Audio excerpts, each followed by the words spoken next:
Mr. Twain, it's a pleasure to be able to speak with you. In your time, access to knowledge was heavily controlled and manipulated by those in power. We now live in an era where access to information is considerably more democratic, thanks in part to organizations like OpenAI. How do you think this shift would impact society?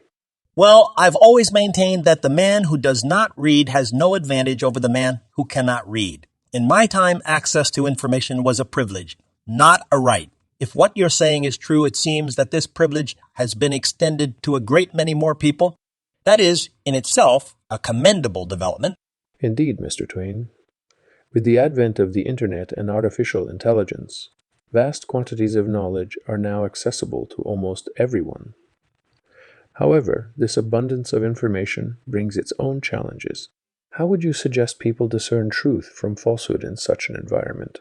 The age-old question of truth. In my day, as in yours, it's easier to fool people than to convince them that they have been fooled. Discerning truth from falsehood requires more than access to information. It requires wisdom, a skeptical mind, and a commitment to personal education.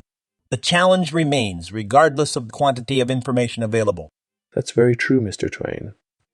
Today's challenge is less about access to information and more about its overabundance and potential manipulation. Even as we speak, technologies like OpenAI are being used to create and disseminate both true and false information. As you've rightly said, discernment will be key in navigating this information-rich world. Mr. Twain, your words resonate powerfully, even more so in our times. We have made significant strides in technology, but the challenges you speak of, discernment, wisdom, skepticism, remain pertinent. Are there any insights from your era that you believe can guide us in tackling these issues today? In the realm of human understanding, technology is but a tool, not the craft itself. The same mind that invents a tool can manipulate it for good or ill. In my day, it was the printing press. In yours, it seems, artificial intelligence both can inform, inspire, and elevate, or they can mislead, misinform, and degrade. It all comes down to the user. As I've often said, a person who won't read has no advantage over one who can't read. The same could be applied to your AI technology. Your insight is as relevant today as it was during your time, Mr. Twain. Even with the vast sea of information available to us, individual responsibility and commitment to truth remain our guiding principles. As we move forward in this era of artificial intelligence, we'll remember your words and strive to use these tools to enlighten, not to deceive. Enlightenment, yes. But remember, the human race has one really effective weapon, and that is laughter. In my days, satire was my tool to shed light on the follies of society. In your era, with all your technological marvels, don't forget the power of humor. Sometimes, the fastest way to disarm deceit and pretension is to laugh at it. I shall implement your advice right away. You once stated that a person has no advantage over someone who can't read if they don't exercise their reading skills.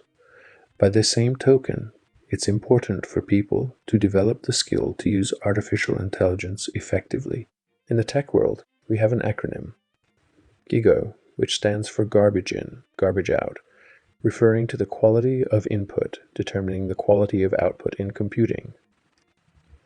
I prefer to think of GIGO as good in, good out. How would you put a humorous spin on this concept, Mr. Twain? A challenge. I do enjoy those. See, GIGO. In my day, we didn't have such acronyms, but the principle holds. In your modern context, how about this? If folks put as much thought into their AI as they do into their supper, we might expect good in, good out.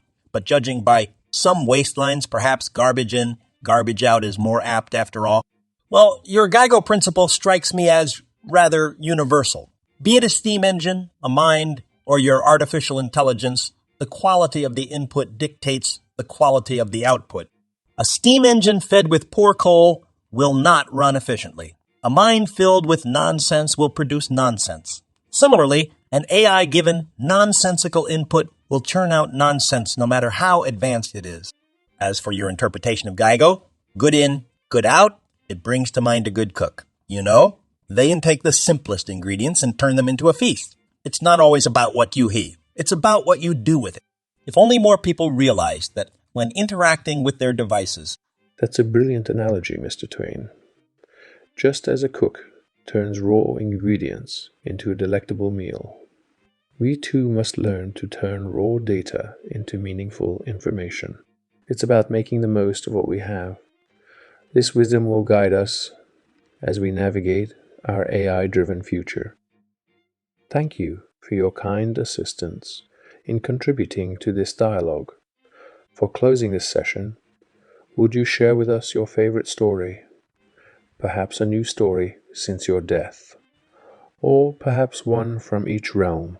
A request for a tale from both sides of the mortal coil, a tall order indeed. Very well, let me take you back to a summer in Hannibal, Missouri. Once, as a young lad, I made the ill-advised decision to skip school in favor of a fishing expedition. As my punishment, my mother, who was as sweet as she was strict, made me whitewash our picket fence, a task I was particularly unenthusiastic about. But rather than succumb to my fate, I turned it into a game. I pretended to thoroughly enjoy the task at hand, so much so that my friends begged me to let them have a go. In exchange, I asked for small favors or trinkets. By the time the fence was shining in its new coat of paint, I was richer in knickknacks, apples, and marbles, and had enjoyed a day of watching my friends willingly perform my punishment.